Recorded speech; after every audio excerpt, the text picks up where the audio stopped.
يا أيها الذين آمنوا إذا نودي للصلاة من يوم الجمعة فاسعوا إلى ذكر الله وذروا البيع وعلى آله وأصحابه وأزواجه وأهل بيته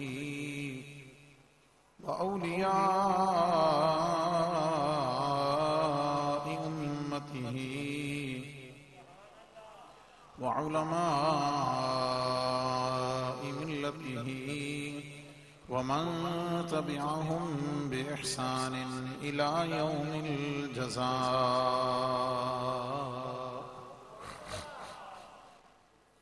أما بعد فأعوذ بالله من الشيطان الرجيم. بسم الله الرحمن الرحيم. إن الذين آمنوا وعملوا الصالحات سيجعل لهم الرحمن ودا. وقال تعالى في شان حبيبه الكريم: إن الله وملائكته يصلون على النبي يا أيها الذين آمنوا صلوا عليه وسلموا تسليما. الصلاة والسلام عليك يا سيدي يا رسول الله وعلى آلك وأصحابك يا سيدي يا حبيب الله. الصلاة والسلام عليك يا نبي الله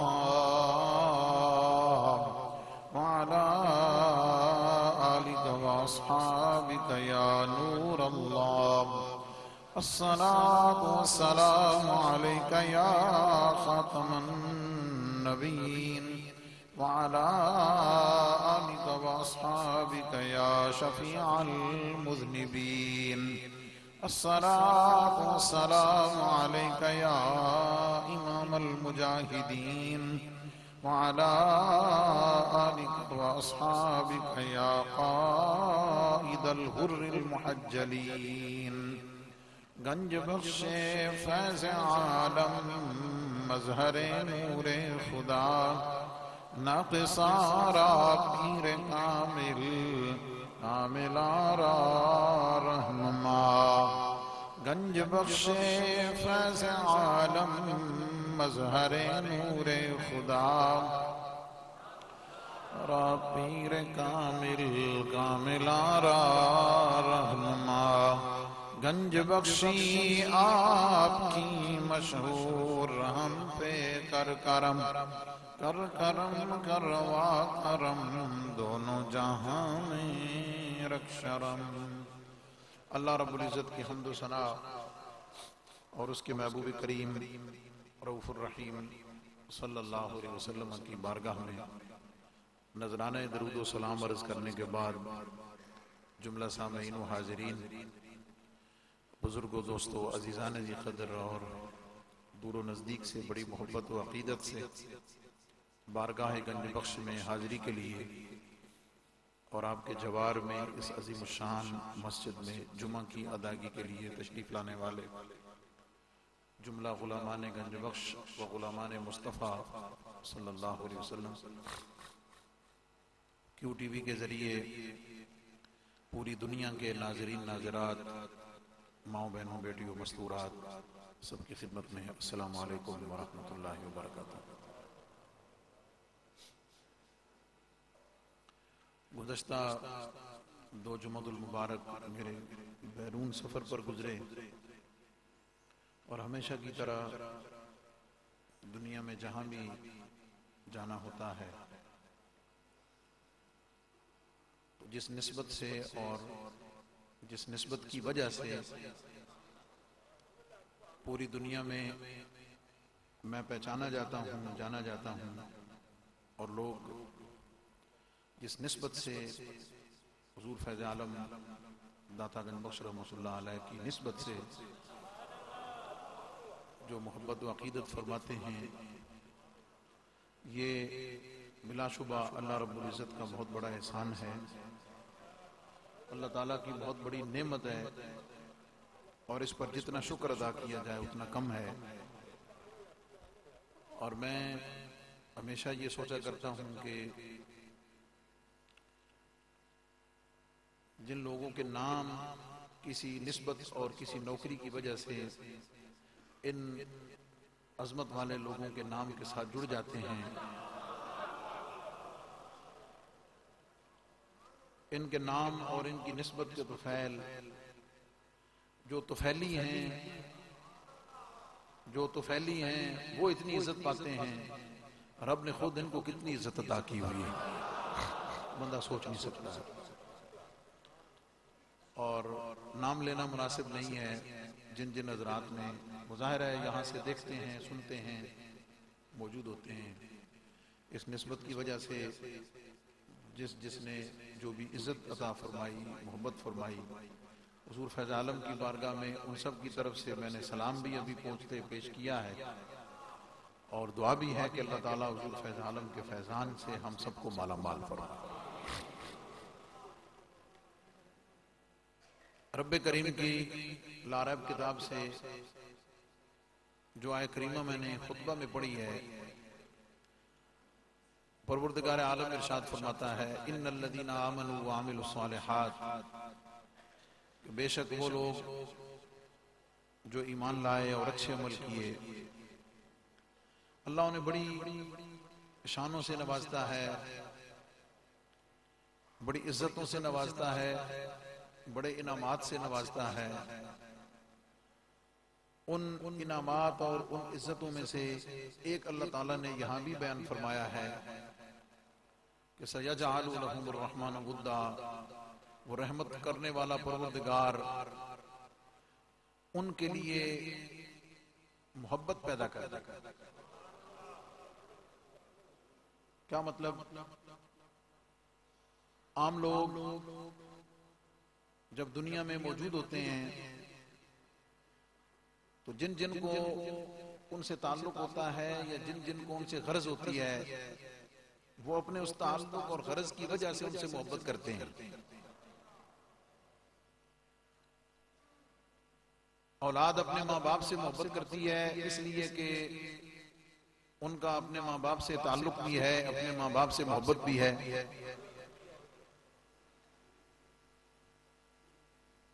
ایک فیکٹری میں کام کرنے والے مزدور اپنے اچھے مالک سے محبت کرتے ہیں اس لیے کہ انہیں ان سے غرض ہے، تو ان سے کام ہے کہ وہ اس کے ماتحت ہیں۔ تو عام لوگ جب دنیا میں زندہ ہوتے ہیں تو جنہیں ان سے محبت ہوتی ہے یا جن کو ان سے غرض ہوتی ہے، وہ اس محبت اور غرض کی وجہ سے ان سے محبت کرتے ہیں۔ لیکن اللہ فرماتا ہے کہ میں یہاں جن لوگوں کا ذکر کر رہا ہوں نا، یہ جب زمین کے اوپر ہوتے ہیں لوگ بغیر کسی غرض کے ان سے محبت کرتے ہیں، بغیر کسی لالچ کے ان سے محبت کرتے ہیں۔ محبت اللہ تعالیٰ عطا کرتا ہے، بغیر کسی غرض کے ان سے پیار کرتے ہیں، اور جب وہ دنیا سے پردہ کر جاتے ہیں تو ظاہر دیکھنے میں نہ کوئی نسبی تعلق ہوتا ہے، نہ کوئی خاندانی تعلق ہوتا ہے، نہ کوئی علاقے کا تعلق ہوتا ہے، نہ کوئی کلچر کا تعلق ہوتا ہے، نہ کوئی زبان کا تعلق ہوتا ہے، کوئی رشتہ داری، کوئی اور چیز درمیان میں نہیں ہوتی ہے۔ لیکن اس کے باوجود کہ کسی کو دنیا سے پردہ کر دے 1000 سال گزر گیا، کسی کو 400 سال، کسی کو 200 سال، فرمائے میرے وہ نیک بندے اولیاء اللہ ایسے ہیں کہ دنیا سے پردہ کرنے کے بعد بھی لوگ ان سے اسی طرح دیوانہ وار محبت کرتے رہتے ہیں۔ یہ میں نے ایک عمومی بات کی ہے تمام اولیاء اعظام کے لیے، لیکن میں اس آیت کریمہ کی روشنی میں جس عظیم ہستی کو موقع کی مناسبت سے آج یہ خراج تحسین پیش کرنے جا رہا ہوں، آپ محبوب سبحانی ہیں، قطب ربانی ہیں، قندیل نورانی ہیں، شہباز لامکانی ہیں، آپ غوث الثقلین ہیں، آپ نجیب الطرفین ہیں، اور آپ کے بارے میں یہ بڑی عقیدت ہی نہیں بلکہ حقیقت میں مبنی بات ہے کہ چون محمد درمیان انبیاء صلی اللہ علیہ وسلم، چون محمد درمیان انبیاء، غوث اعظم درمیان اولیاء، یہ خصوصی شان ہے جو اللہ تعالیٰ نے حضور فیض عالم داتا گنج بخش رحمۃ اللہ علیہ اور آج کے عنوان کے حوالے سے حضور سیدی غوث پاک شیخ عبد القادر جیلانی رضی اللہ تعالی عنہ کو اللہ نے عطا فرمائی ہے کہ دنیا میں جہاں جہاں ایمان والے بستے ہیں، اور یہ میں آپ کو ایک بڑی عجیب حقیقت بتا دوں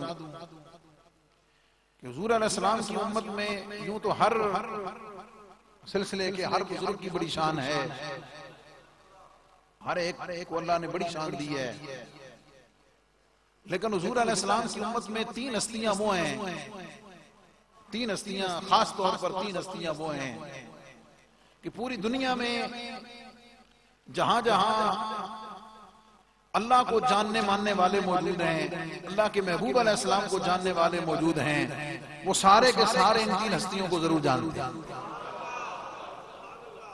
اولیاء اعظام میں ایک حضور سیدی داتا گنج بخش اجویری، دوسرے حضور سیدی غوث اعظم جیلانی رضی اللہ تعالیٰ عنہ، اور تیسرے حضرت خواجہ معین الدین چشتی اجمیری رحمۃ اللہ۔ یہ ایک عجب انعام ہے اللہ تعالیٰ نے جو ان ہستیوں کو عطا فرمایا ہے، اور میں اور آپ خوش نصیب ہیں۔ ہاں، اللہ تعالیٰ کی ویسے تو ہر نعمت کا شکر ادا کرنا چاہیے، لیکن یہ خاص نعمت ہے، یہ میں بڑی پتے کی بات آپ کو بتا رہا ہوں، یہ ایک بڑی خاص نعمت ہے جو اللہ تعالیٰ نے مجھے، آپ سب کو اور میرے سننے والے لاکھوں جو محبت کرنے والے ہیں اولیاء اعظام سے، ان سب کو اللہ تعالیٰ نے عطا کی ہے، اور وہ اس دور کا سب سے بڑا انعام ہے، سب سے بڑی رحمت ہے کہ اللہ تعالیٰ نے ہمیں صحیح ایمان اور عقیدے کے ساتھ اپنی حضور کی امت کے اولیاء کی محبت۔ اور آپ حضرات اس وقت یہاں ظاہر جمعہ ادا فرما رہے تھے، اور کیو ٹی وی والے بھی اس وقت پاک پتن شریف میں تھے اس سال، تو آپ شاید وہ بات لائیو نہیں سن سکے، اور میں اس تفصیل سے بتاؤں گا بھی نہیں وقت کی وجہ سے، صرف ایسے اشارہ کر دیتا ہوں کہ اولیاء کرام سے جو محبت ہے نا، اولیاء کرام سے محبت یہ بندہ خود نہیں کر سکتا، خود نہیں کر سکتا۔ کیا مطلب؟ اگر آپ کسی کو دیکھیں نا کہ آپ کے علم میں آئے کوئی بندہ ملے کہ جو داتا صاحب کے بارے میں، خواجہ صاحب کے بارے میں، حضور سیدی غوث پاک رضی اللہ تعالیٰ عنہ کے بارے میں کوئی مطلب غلط بات کر رہا ہے، یا آپ یہ سمجھیں کہ یار یہ اس کی لہجے سے، اس کی زبان سے محبت نہیں ٹپک رہی ہے، ادب نہیں ٹپک رہا، آپ یقین جانیں آپ سب سے پہلے اس وقت اللہ کا شکر ادا کیا کریں، اللہ کا شکر ادا کیا کریں کہ مولا تیرا کتنا بڑا کرم ہے کہ تو نے مجھے ان کی محبت دی ہے جو تجھے محبوب ہے۔ مولا جن سے تو پیار کرتا ہے، جن سے تو محبت کرتا ہے، جن سے آقا دو جہاں صلی اللہ علیہ وسلم جن سے محبت کرتے ہیں، اور حضور علیہ السلام کی بارگاہ میں جو مقبول ہیں، سمجھ آگئی، اور مقبول تر ہیں حضور علیہ السلام کی امت کی بارگاہ میں، اللہ رب العزت نے ہمیں آپ کو ان سے محبت عطا کی ہوئی، شکر ادا کیا کریں کہ اللہ نے، کیونکہ خود سے نہیں کی جاتی، اس کے اوپر بڑی تفصیلی حدیث بھی موجود ہے، اللہ تعالیٰ جو ہے وہ جبریل امین کے ذریعے سے حدیث قدسی ہے، اللہ تعالیٰ ولیوں سے محبت خود اپنے کرم سے عطا کرتا ہے۔ تو میں اور آپ خوش نصیب ہیں کہ اللہ تعالیٰ نے ہمارے ایمان، عقیدے، دل، دماغ میں ان پاک لوگوں کی محبت رکھی ہوئی ہے، اور اگر کوئی محبت نہیں کرتا تو اس کی بدنصیبی ہے، اس کی بدبختی ہے، اللہ نے اس کے دل کو اپنے پیاروں کی محبت کے لیے چنا ہی نہیں۔ تو یہ آیت کریمہ میں اللہ نے فرمایا کہ جو ایمان لائے، اچھے عمل کیے، اللہ تعالیٰ ان کے لیے محبت پیدا کرتا ہے۔ کہ لوگ ان سے پیار کرتے ہیں، دنیا سے گزر جانے کے بعد بھی پیار کرتے ہیں، پردہ کرنے کے بعد بھی پیار کرتے ہیں، اور یعنی اتنا درمیان میں فاصلہ ہوتا ہے، زمینی فاصلہ بھی ہوتا ہے، زمانی فاصلہ بھی ہوتا ہے، سب کچھ ہونے کے باوجود وہ دیوانگی، وہ وارفتگی اور وہ محبت دیکھنے کو ملتی ہے کہ اللہ تعالیٰ کا یہ کلام بالکل برحق ہے کہ اللہ تعالیٰ اپنے پاک لوگوں کی محبت خود لوگوں کے دلوں میں ڈال دیتا ہے۔ دوسری بات، اور ظاہر ہے آپ کو معلوم ہے کہ میں اس حوالے سے ہمیشہ کوشش کرتا ہوں کہ نئے پہلو پر کچھ آپ کی خدمت میں عرض کروں۔ ہمارے ہاں طریقہ کار عام طور پر یہ ہے کہ ہم عمومی طور پر کسی بھی بزرگ اور کسی بھی ولی کامل کا جو تعارف ہے، اس کا جو انٹروڈکشن ہے، وہ ہم اس کی کرامت سے شروع کرتے ہیں۔ ہم اس کی کرامت سے شروع کرتے ہیں، اور ہم اس کو اس کی کرامت کے ذریعے سے جانتے یا پہچانتے ہیں۔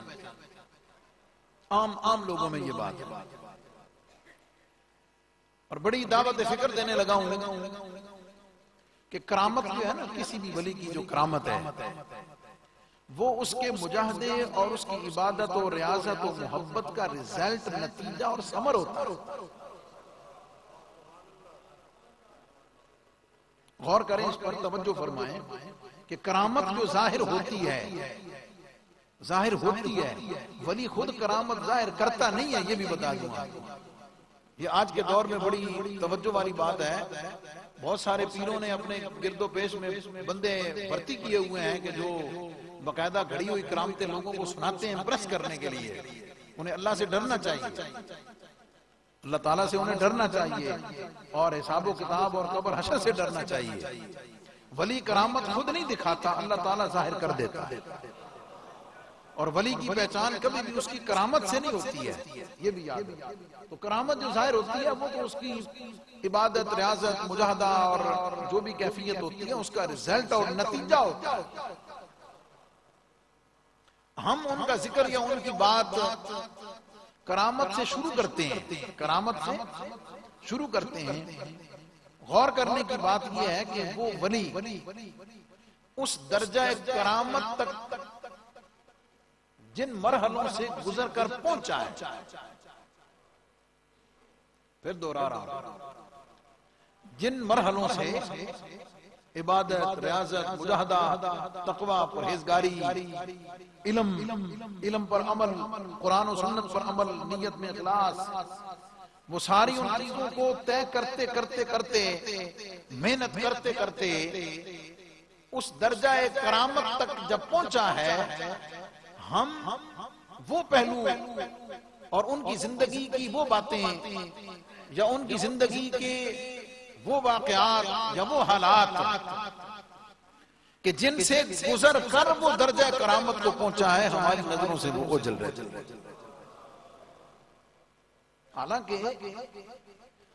حالانکہ حقیقت یہ ہے، اولیاء اعظام کے بارے میں ہم دعا کرتے ہیں نا، ہم بھی ہمیشہ دعا کرتے ہیں کہ یا اللہ تو ہمیں حضور فیض عالم کے نقش قدم پر چلنے کی توفیق عطا فرما، حضور فیض عالم کی تعلیمات پر عمل کرنے کی توفیق عطا فرما۔ کیا مطلب ہوتا ہے اس کا؟ ایک بڑی نفیس بات ہے، ان اولیاء اعظام کی زندگیوں سے حضور سید غوث پاک رضی اللہ تعالیٰ عنہ اور دیگر اولیاء جو ہیں، ان کی زندگی سے ایک سبق اور بڑا نفیس سا ملتا ہے۔ وہ نفیس سبق یہ ملتا ہے کہ قیامت تک آنے والے جتنے مسلمان ہیں، حضور علیہ السلام کے جتنے امتی ہیں، ان کے لیے یہ اولیاء اعظام ایک دعوت فکر دیتے ہیں کہ دیکھو ہم بعد میں آئے،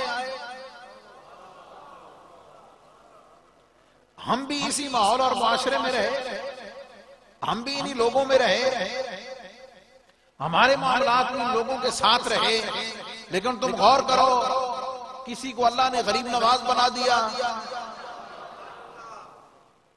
کسی کو غریب نواز بنا دیا، کسی کو داتا بنا دیا، کسی کو دستگیر بنا دیا، کسی کو لجپال بنا دیا ہیں۔ یہ سارے جو اللہ تعالیٰ نے شان عطا کی ہیں، نفیس سی دعوت یہ ہے کہ لوگوں، یہ رستہ وہ ہے جو تمہارے لیے بھی کھلا ہوا ہے،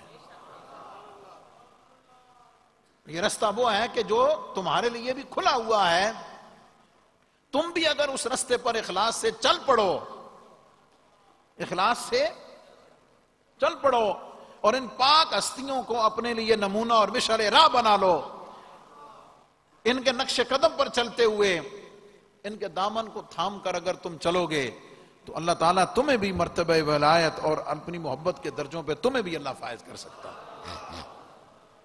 یہ سلسلہ جاری ہے، ظاہر ہر دور میں جاری ہے۔ ایک سبق ان کی زندگیوں سے یہ بھی ملتا ہے، اور یہ کر رہا تھا کہ ان کی زندگیوں کا وہ پہلو کہ جو کرامت تک پہنچنے سے پہلے کا ہے وہ ہماری نظروں سے اوجھل ہو جاتا ہے۔ اب ایک طائرانہ سی نظر، تفصیل میں جائے بغیر، حضور سیدی غوث پاک رضی اللہ تعالیٰ عنہ، ذرا ان کے حالات زندگی پر تھوڑا سا نظر ڈال لیں ایسے چلتے چلتے، ورنہ اگر ایک پوائنٹ پر بات کروں تو سارا وقت اسی میں گزر جائے گا۔ ذرا یہ ذہن میں رکھیں، اور مجھے یاد ہے چند سال پہلے میں نے تفصیل سے بات کی تھی، ذرا یہ دیکھیں کہ سیدی غوث پاک رضی اللہ تعالیٰ عنہ کے ماں باپ کیسے تھے، ان کا عمل کیسا تھا، ان کا تقوی کیسا تھا۔ سیدہ ام الخیر رحمت اللہ تعالی علیہا، جو آپ کی والدہ ماجدہ ہیں، ان کے بارے میں جو مشہور بات ہے، آپ کے والد گرامی، وہ یاد ہے نا آپ کو، وہ سیب والا واقعہ جو ہے، سمجھ آ گئی؟ اشارہ دے رہا ہوں صرف، سناتا نہیں دوبارہ۔ تو بات یہ ہے کہ جب ماں باپ اس درجے کے متقی ہوں، اس درجے کے پرہیزگار ہوں، تو بیٹا غوث اعظم کیسے نہیں ہوگا؟ ایک پروسیجر یہ ملتا ہے کہ ماں باپ کا ایک بڑا، آج کے دور کا بڑا نفیس سا جملہ ہے کہ ان ولیوں کی شان، نبی پاک علیہ السلام کی شان، حضور کا ادب، حضور کی ناموس کی حفاظت، یہ انہیں نصیب ہوتی ہے کہ جن کے ماں باپ نیک بھی ہوں اور ایک بھی ہوں۔ بات سمجھ گئے؟ تو ایک تو پہلو یہ ذہن میں رکھیں کہ اللہ تعالیٰ جو ہے وہ ماں باپ کے ذریعے سے ان کے تقوی، طہارت، پرہیزگاری، عبادت اور ریاضت، دعاؤں، ثمر، اللہ تعالیٰ ان کے سبب سے اللہ تعالیٰ آگے نیک اولاد میں ایسے لوگ پیدا کر دیتا۔ اور آپ یہ دیکھ لیں کہ جتنے بھی اولیاء اعظام ہیں، آپ اگر ان کا خاندانی پس منظر پڑھیں، خاندانی پس منظر آپ پڑھیں تو اللہ اکبر، ان کے ماں باپ میں، ان کے ماموں میں، کسی کا پھوپھا، کسی کا خالہ، کسی کا خالو، سمجھ آ گئی، کسی کا ماموں، وہ کوئی نہ کوئی ایسی ہستی گزری ہے کہ جس نے پھر اپنی تربیت میں اس شہزادے کو لے کر مرتبہ کمال تک پہنچا دیا۔ ایک تو یہ پہلو ہے۔ پھر والدہ کی تربیت، سبحان اللہ۔ اور یہ بات بھی آپ کو مطلب صرف اشارہ دے رہا ہوں، بیٹے نے پوچھا حضور سید غوث پاک سے کہ ابا جان آپ کو یہ اتنا بڑا مقام، مرتبہ، یہ غوث اعظم، غوث الثقلین، محبوب سبحانی، اتنی کرامتیں، قدمی حاضی علی رقبت کل ولی اللہ، یہ جو آپ نے اتنا بڑا اعلان کر دیا کہ میرا یہ قدم حضور کی امت کے اولیاء کے سارے اولیاء کی گردنوں پر ہے، یہ اتنا بڑا جو اعزاز انعام ہے اللہ نے آپ کو دیا، اس کی وجہ کیا ہے؟ آپ نے فرمایا بیٹا صرف تیری دادی کی، میری والدہ کی وہ نصیحت ہے کہ ماں نے گھر سے نکلتے ہی کہا تھا پتر جھوٹ نہیں بولنا۔ سمجھ آ گئی؟ ابھی اسی سفر میں ایک محفل میں ایک آدمی نے سوال کیا مجھ سے کہ جناب آج کے دور میں ولی کیسے بنا جا سکتا ہے؟ پوچھا جا سکتا کچھ بھی۔ میں نے کہا جی آج کے دور میں آپ سمجھتے ہوں کہ پتہ نہیں کوئی کتنے چلے کاٹنے پڑیں گے، کتنی کوئی تسبیحاں پھیرنی پڑیں گی، پتہ نہیں کیا کہا۔ میں نے کہا میں تمہیں سادہ سا کلیہ بتاتا ہوں اگر تیرے ساتھ، کیا مطلب؟ میں نے کہا 5 وقت کی نماز باجماعت پڑھ۔ ان چیزوں کی طرف، بنیادوں کی طرف ہمارا دھیان نہیں ہے نا، سمجھ آ گئی؟ 5 ٹائم کی نماز میں نے کہا باجماعت پڑھ، فرض نماز، کوئی نماز نہ چھوڑ، قضا نہ کر، اپنے ماں باپ کی خدمت کر اور رزق حلال کھا۔ سادہ سا سلیبس، میں نے کہا جڑا تو کر بھی سکنا جو تیرے لیول کا ہے، 5 ٹائم کی فرض نماز پڑھ، ماں باپ کی خدمت کر اور رزق حلال کھا۔ میں نے کہا یہ کام تو کر، اگر رب تیرا دل روشن نہ کر دینا تو منو داتا صاحب آگے پڑھ لیں کہ مفتی صاحب تجھے کیا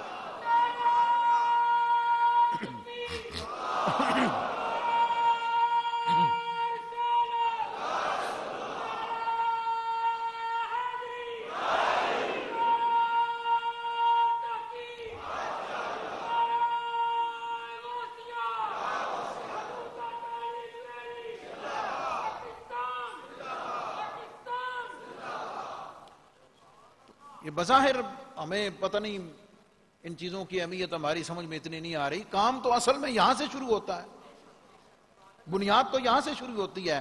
حدیث قدسی ہے, نبی پاک علیہ السلام ارشاد فرماتے ہیں کہ اللہ تعالیٰ فرماتا ہے لا یزال عبدی یتقرب الی بالنوافل. فرمایا جو میرا قرب خاص ہے نا, میرا قرب خاص ولایت والا, وہ نفلوں سے ملتا ہے. اس کا مطلب پتہ کیا ہے؟ وہ فرض تو ڈیوٹی ہے, فرض تو مطلب ہے وہ تو اس کے بغیر تو چارہ کوئی نہیں ہے. اب ہوتا کیا ہے کہ فرض کی پرواہ نہیں ہے, جو فرائض ہیں ان سے غفلت ہے, ان کو چھوڑ کر اوراد وظائف اور باقی چیزوں کی طرف دھیان ہے, جس کی وجہ سے وہ برکتیں حاصل نہیں ہوتی ہیں. سمجھ آ گئی؟ تو عبادت اور یعنی والدہ کی نصیحت, وہ تربیت دیکھ لیں. اس کے بعد تیسرا مرحلہ ہے علم کا, دین پڑھنے کا, قرآن کا, حدیث کا. اور حضور سیدی غوث پاک رضی اللہ تعالیٰ عنہ, آپ اپنے زمانے میں اپنی ظاہری حیات میں اگر آپ اولیاء کے امام تھے نا, تو اس وقت کے جتنے حدیث پڑھانے والے محدثین تھے آپ ان کے بھی امام ہیں, جتنے تفسیر پڑھانے والے مفسر ہیں آپ ان مفسرین کے بھی امام ہیں. اور یاد رکھیں اس وقت روئے زمین پر سب سے بڑا جو دار الافتاء تھا وہ بغداد میں حضور سیدی غوث پاک کا اپنا مدرسہ تھا. بات سمجھ گئے؟ تو ایک پہلو یہ ہے. اور اس کے بارے میں حضور سیدی غوث پاک نے خود فرمایا درست العلم حتی صرت قطبا. فرمایا میں جو مقام قطبیت ہے, جو قطب ہونے کا درجہ ہے, فرماتے ہیں وہ تو اللہ نے مجھے پڑھتے پڑھتے عطا کر دیا تھا. اسٹوڈنٹ لائف میں اللہ نے مجھے قطب تو اسی وقت بنا دیا تھا. آپ سے کسی نے پوچھا کہ حضور سیدی غوث پاک آپ کو کب پتا چلا کہ آپ اللہ کے ولی ہیں, آپ کو کب پتا چلا؟ آپ فرمایا میری عمر 6 سال تھی. کتنی؟ 6 سال. دوپہر کے ٹائم فرماتے میں اپنے گھر کی چھت پہ چڑھا, اور اس دن تھا 9 ذو الحجہ یوم عرفہ. فرماتے میں گھر کی چھت پہ چڑھا نا, بغداد سمجھ آ گئی, گیلان میں. فرماتے ہیں گھر کی چھت پہ چڑھا تو چھت پر چڑھ کر میں نے اسے نظر دوڑائی نا, تو اللہ تعالیٰ نے مجھے میدان عرفات میں کھڑے لوگ دکھا دیے. بات سمجھ گئے؟ تو کہنے کا مطلب, اچھا پھر اس کے ساتھ آپ نجیب الطرفین سید ہونا شامل کر لیں. بات سمجھ گئے؟ نجیب الطرفین سید ہیں, کیا مطلب؟ والدہ والد دونوں کی طرف سے حضور علیہ الصلوۃ والسلام کی اولاد پاک. سمجھ آ گئی؟ سیدنا امام حسن, سیدنا امام حسین رضی اللہ تعالیٰ عنہ ان کی اولاد پاک سے ہیں. اس نسبت کی برکتیں ہیں, اس نسبت کی برکتیں اپنی. اس کے بعد ماں باپ کا جو میں نے آپ کو ہلکا سا بتایا ہے, اس کے بعد پھر ماں کی تربیت, اس کے بعد پھر علم میں یہ درجہ, تو پھر بندہ غوث اعظم بنے گا یا نہیں بنے گا؟ بات سمجھ؟ یہ چیزیں. اور یہ جو میں نے آپ کو نقطہ بڑا سمجھنے والا بتایا ہے وہ یہ ہے کہ ان اولیاء اعظام کے اس اعلیٰ درجے تک پہنچنے کے لیے انہوں نے جو سلیبس, جو پروسیجر اڈاپٹ کیا ہوا ہوتا ہے, جس اس منزل سے, جس مجاہدے کی اس رستے سے گزرتے ہوتے ہیں, ہماری نظروں سے وہ اوجھل ہوتا ہے. اور اصل جو ہے میں سمجھتا ہوں کہ ان اولیاء سے محبت کا تقاضا یہ ہے کہ ہم اس رستے پر چلیں, اس طریقے کو اپنائیں.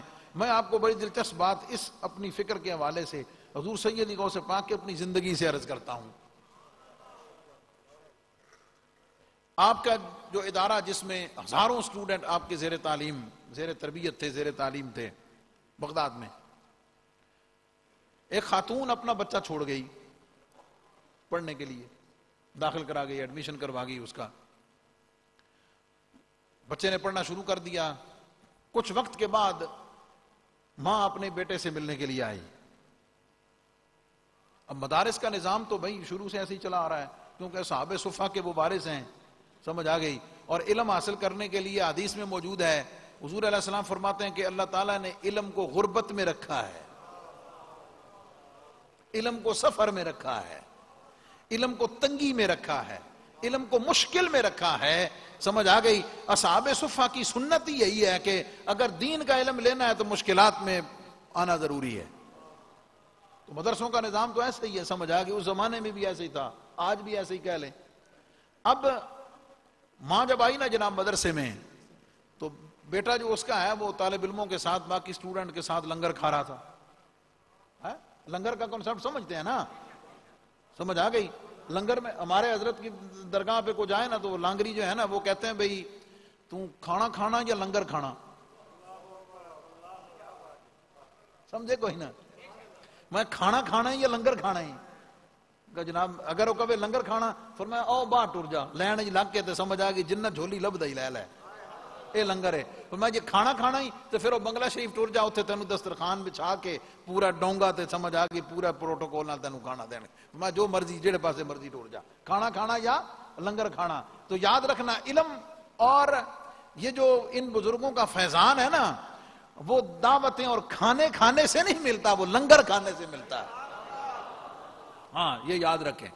خیر وہ بیٹھا لنگر کھا رہا تھا, سمجھ آ گئی جو بھی روکی سوکھی روٹی سمجھ آ گئی دال جو بھی تو کھایا ملا, ماں نے پیار کیا محبت دی. اس کے دل میں آیا کہ میں اپنے ان کے استادوں سے مل لوں, ان کو بھی میں سلام کہہ لوں. گھر پیغام بھجوایا تو ظاہر خاتون تھی تو گھر میں بلا لیا اس کو. اب وہ خاتون جب گھر میں پہنچی نا جناب اندر تو ایک عجب منظر دیکھا اس نے. حضور سیدی غوث پاک رضی اللہ تعالیٰ عنہ کے گھر میں کچھ خاندان کے اپنے مہمان آئے ہوئے تھے. اہل خانہ کے ساتھ ان مہمانوں کے ساتھ آپ دسترخوان پہ بیٹھے کھانا تناول فرما رہے تھے. ظاہر ہے مہمانوں کے لیے بھی کھانا تھا, خود بھی بیٹھے ہوئے تھے. اب اس دسترخوان پہ انواع و اقسام کے کھانے موجود تھے. کیا خیال ہے, اس میں روسٹ بھی ہوگا, سمجھ آ گئی کھانے پینے کے میٹھا جو بھی ایک اچھی تواضع ایک اچھی دعوت ہوتی مہمانوں کے لیے, اس کا پورا اہتمام دسترخوان چنا ہوا لگا ہوا مہمانوں کے ساتھ آپ تشریف فرما ہیں. سمجھ آ گئی. وہ ماں جدوں دروازے چ نکلی نا جناب اے سامنے تکیا استاداں نو اونج روٹی کھاندیاں, ماں تھی نا تو اس کا چہرے کا رنگ بدل گیا, کیفیت اس کی بدل گئی. کیفیت کیوں بدلی؟ اس کو اپنا بیٹا یاد آیا ہے, اپنا بیٹا اس کو یاد آیا جس کو وہ باہر دیکھ کر آئی تھی روکی سوکی کھاتے ہوئے. سمجھ آ گئی. اب اس سے رہا نہ گیا, ماں تھی نا جناب, ماں کی ممتا نے جوش مارا. سلام کے بعد وہاں بھی کیسے اس نے باقی خیر آفیت تے پتہ نہیں پوچھی ہونی یا نہیں پوچھی ہونی, سمجھ آ گئی. اس نے ٹھک کیا, انہوں نے کہا بابا جی میرا پتر باہر سکی کھاندا پیا, میں آپ کے پاس چھوڑ کر گئی ہوں. سمجھ آ گئی, میں آپ کے پاس اس کو چھوڑ کر گئی ہوں, وہ باہر روکی سوکی کھا رہا ہے اور آپ جناب اتنے بیٹھے تسی مرغ کھا رہے ہو. ماں تھی, اس کا کہنا بجا تھا, صحیح تھا ظاہر احوال میں. اللہ اکبر. حضور سید غوث پاک اس کی کیفیت کو سمجھ گئے, اس کی کیفیت کو معاملے کو سمجھ گئے. حضور سید غوث پاک نے فرمایا بھائی میں ادھر ویکھ, وہ جو آپ نے کوئی پرندے کا گوشت کھا کے ہڈیاں پڑی ہوئی تھی نا آپ سامنے دسترخوان پہ, حضور سید غوث پاک رضی اللہ تعالیٰ عنہ نے اس پرندے کی ہڈیوں پہ ایسے ہاتھ پھیرا اور فرمایا قم باذن اللہ. پرندے کی ہڈیوں پہ ہاتھ ایسے مسا کیا, ہاتھ پھیرا اور فرمایا قم باذن اللہ, اللہ کے حکم سے اٹھ کھڑا ہو.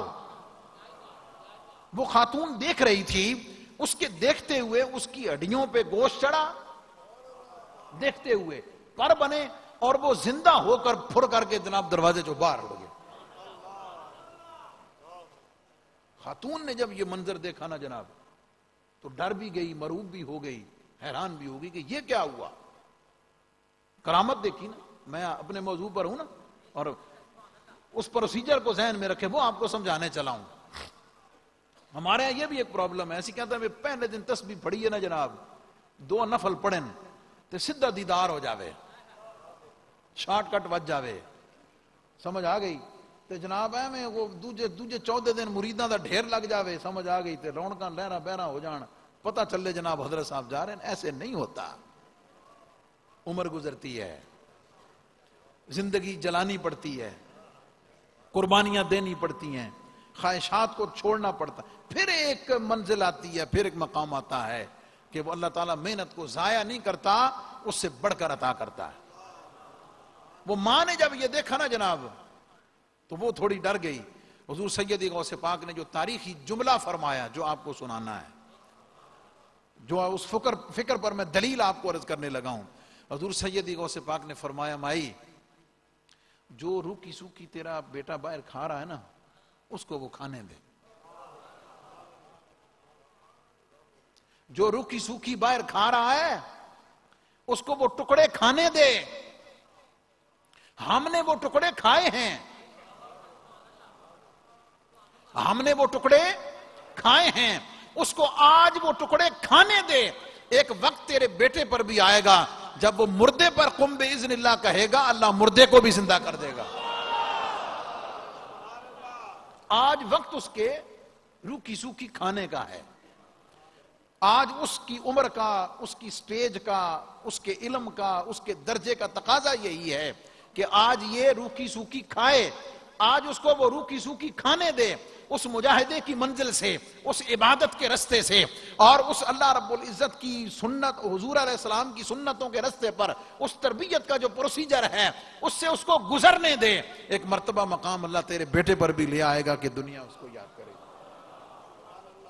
اس لیے ہمیں اس پر توجہ کرنی چاہیے. اور ظاہر ہے لاکھوں لوگ سنتے ہیں, اولیاء اعظام سے ہم سب محبت کرتے ہیں, اللہ تعالیٰ کا یہ ہمارے اوپر انعام ہے, اس کا یہ احسان ہے کہ اللہ نے ہمیں ان سے محبت دی ہے. لیکن ایک قدم آگے بڑھانا چاہیے. سمجھ آ گئی؟ یہاں میں اکثر کہا کرتا ہوں بھئی اسی تے اتھوں مطلب داتا صاحب کو اٹھ کے فرض نماز پڑھن نہیں آندے آتے, معذرت کے ساتھ. سمجھ آ گئی؟ اور دماغ میں عجیب و غریب باتیں, سمجھ آ گئی, عجیب و غریب آگے سے جواب گڑے ہوئے ہیں. اگر ان کو کہہ دیا جائے بھی یار اب جماعت کا ٹائم ہے, فرض نماز کا وقت ہے, تو آؤ آ کر, اللہ انہیں اگر بڑی محبت والی بات, اللہ انہیں اگر حقیقی آنکھ دے دے,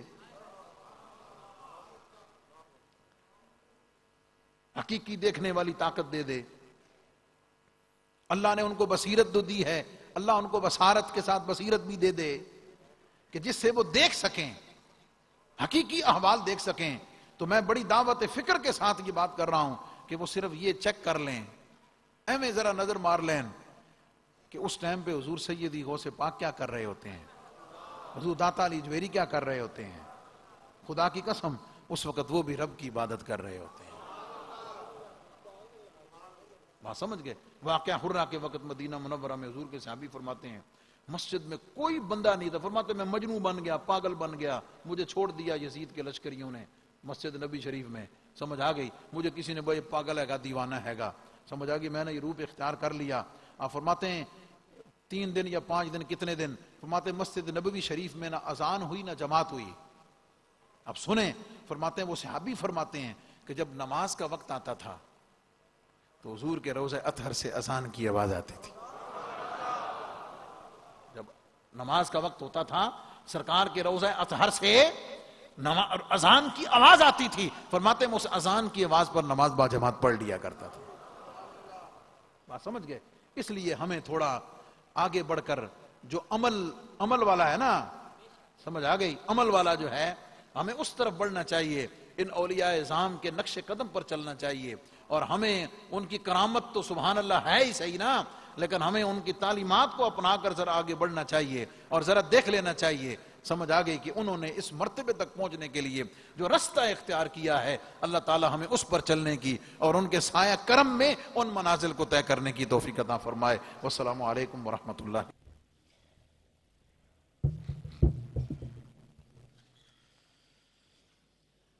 اللہ اکبر, اللہ اکبر, اللہ اکبر, اللہ اکبر.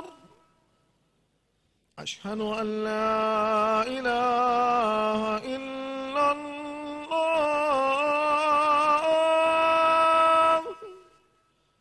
اشہد ان لا الہ الا اللہ,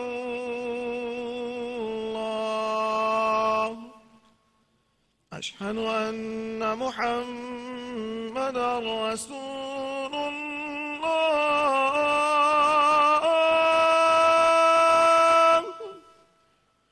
اشہد ان محمدا رسول اللہ.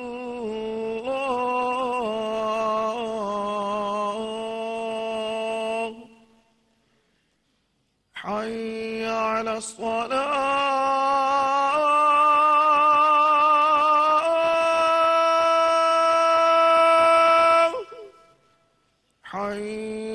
الصلاة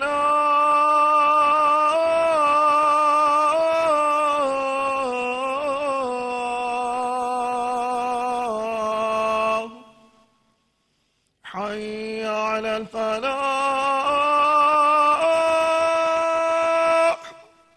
حي على الفلاح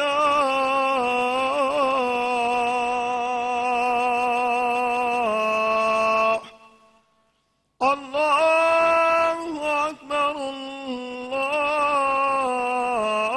الله أكبر لا إله إلا الله.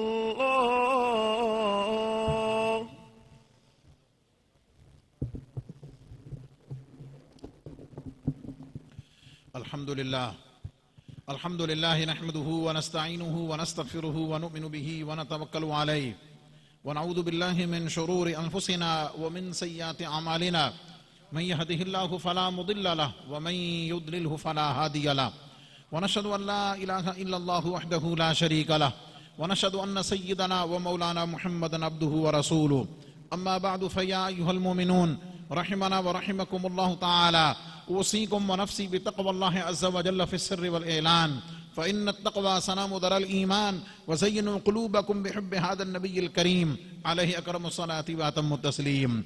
قال الله تبارك وتعالى في كلامه المجيد إن الذين آمنوا وعملوا الصالحات سيجعل لهم الرحمن ودا. بارك الله لنا ولكم في القرآن العظيم ونفعنا وإياكم بالآيات والذكر الحكيم. إنه تعالى ملك كريم جواد بر الرؤوف الرحيم.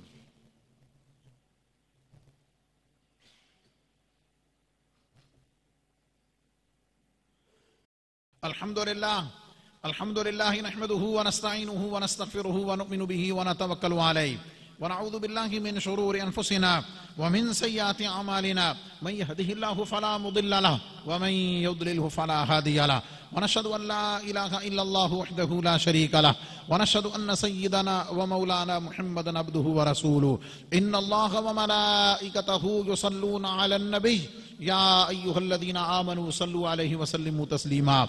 صلى الله تعالى عليه وعلى آله وأصحابه وبارك وسلم أبدا لا سيما على أولهم بالتصديق أمير المؤمنين أبي بكر الصديق رضي الله تعالى عنه وعلى آدل الأصحاب أمير المؤمنين عمر بن الخطاب رضي الله تعالى عنه وعلى جامع القرآن أمير المؤمنين عثمان بن عفان رضي الله تعالى عنه وعلى أسد الله الغالب أمير المؤمنين علي بن أبي طالب كرم الله تعالى وجهه الكريم وعلى ابنه الكريمين السعيدين الشهيدين القمرين المنيرين سيدينا أبي محمد الحسن وأبي عبد الله الحسين رضي الله تعالى عنهما وعلى أمهما سيدة النساء فاطمة الزهراء رضي الله تعالى عنها وعلى سائر فلاق الأنصار والمهاجرة وعلينا معهم يا أهل التقوى وأهل المغفرة. اللهم أيد الإسلام والمسلمين اللهم انصر الإسلام والمسلمين اللهم ارحم علينا وعلى جميع المسلمين في كل مكان وألف بينهم واجمع كلمتهم. عباد الله رحمكم الله إن الله يأمر بالعدل والإحسان وإيتاء ذي القربى وينهى عن الفحشاء والمنكر والبغي يعظكم لعلكم تذكرون. ولذكر الله تعالى أعلى وأولى وأعز وأجل وأتم وأهم وأعظم وأكبر والله يعلم ما تصنعون.